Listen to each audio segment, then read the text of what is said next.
The Robertson County Commission held their January 26, 2015 meeting, fourth Monday night meeting in the juvenile courtroom, meeting that only lasted for about 40 minutes. We had a good turnout on this cold January night, especially students from Springfield High School, which we're always glad to have with us. We began the evening with the invocation by Brent Porter, who is the youth pastor at the Springfield Baptist Church. I'll come back in a moment and talk about some of the things that were brought up under the communications from the county mayor. January is always a busy month in terms of committee appointments. The nominating committee met back about 10 days ago and brought forth the slate of committee members that were approved by the full body this evening. There was one rezoning resolution by Miss Elizabeth Murphy, and that was approved by a unanimous vote. And then there was a resolution basically to put the county's codes in compliance with state law in regards to agriculture. So this was something that we, by law, had to enforce. So we thought that it was appropriate to have it into our code. So basically we are now, the Robertson County codes are compliant with state law.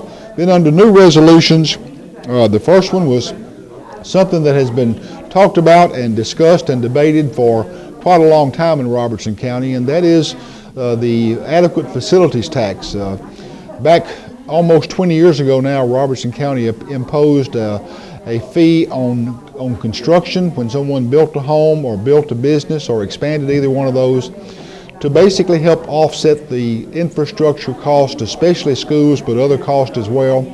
That over the years had been raised on two separate occasions and currently stood at $2 per square foot for heated space in new home construction. There are many of those who felt like that fee was tacking on such an additional charge that we were losing business to some of the surrounding counties in terms of new home starts. So back in October, I appointed an ad hoc committee to look just at that. They met for 6 or 7 times, came back with a recommendation to lower that $2 fee to 70-cent fee to make it consistent with what Sumner County charges, and also to assist the development in White House, which actually had cut their fees by 90%. So we're going to take a look at this over the next 2 years and see the impact. Of course, growth is always a double-edged sword. It's not all positive and it's not all negative. Growth is good. It shows that people want to come and live in your community, but at the same time you have to have the infrastructure in place that pays for that growth. And we'll see how well we gauge that when I reconvene that committee, probably the middle of 2016 or so. Something we'll continue to address, but effective tomorrow, the fee for building a home or remodeling your home has gone from $2 a square foot to 70 cents a square foot. Then on a resolution that was brought by Mr. Davis, the director of schools, about the conditions at our central office. We've for a number of months talked about the absolute necessity of getting the Board of Education building there on Woodland Street and 22nd Avenue closed and those employees out of there. That building is about 100 years old, has a number of environmental issues. We know this has to be done, but there has been some discussion about where the school should be, where the office should be moved to, how many square feet were needed, which of the ancillary school offices that were in different buildings should be brought there. And even though it has been approved by the Education Committee and the bid had been approved by the Finance Committee of Robertson County, there was a motion this evening to table that resolution, and that motion was approved by a 17-5 margin. I think that it's almost certain that you'll see this brought to the Budget Committee before the February meeting, and hopefully for consideration on that, because we've got to begin to make progress to move those people out of that hazardous building. There was a resolution brought forth by the Legislative Committee which would bring the General Sessions Court in Robertson County into compliance with the other 94 counties. Back a few years ago, when Commissioner Glover was then Judge Glover, we did a private act that allowed Judge Glover to educate his own judicial commissioners. The new Judge Joel Perry has wanted us to go back in conformity with the state code, so the commission unanimously approved of that. And there was also a resolution to declare surplus property for the Board of Education, especially in the information technology area.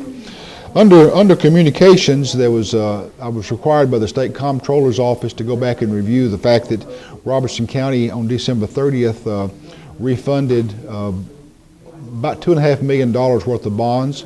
We had a net savings in that of some $600,000. We came in at a 2.43% interest rate, so we're certainly glad to have that done. You may recall also at the December meeting I had asked Mr. Randy Davis, who is President and CEO of Northcrest Medical Center, to come back and give this commission a report when more information had become available about Governor Haslam's proposal to expand Medicare in Tennessee, Medicaid in Tennessee, which through his Insure Tennessee program. This has an immediate impact on somewhere between 2,000 and 4,000 Robertson Countyans.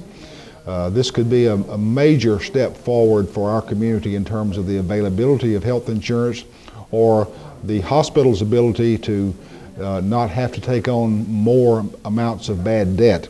So the legislature has a very important couple of weeks coming up beginning next week where they decide that, and this has vast implications for all of Tennessee.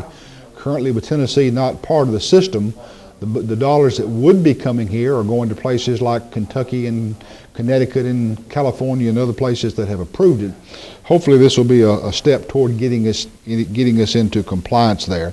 And also reminded the commission that back about 10 days ago, Mayor Carneal of Springfield and I had the privilege of signing the legal documents which transferred ownership of Highland Crest College campus, which Robertson County and the city of Springfield went together in 2010 to jointly build at a cost of $6 million, to transfer that property to the Tennessee Board of Regents, where we have always known it belonged, because that shows a long-term commitment on the part of Tennessee to keep an institution of higher learning in Springfield and Robertson County, and the county and city not having the ongoing obligation of the building to maintain. So we're very pleased that that transfer has taken place. We know that the program out there is about to expand next year as the governor's Drive to 55 program begins in earnest in August, and we're expecting more and more students from around Tennessee to go to community college, and more from Robertson County will be going to school right there. So once again, showed the wisdom that the county and the city showed when we identified the need for that school back 5 years ago, and it is a major step in terms of its continuity and its sustainability by it being a state institution, which it now is. So we are very pleased about that.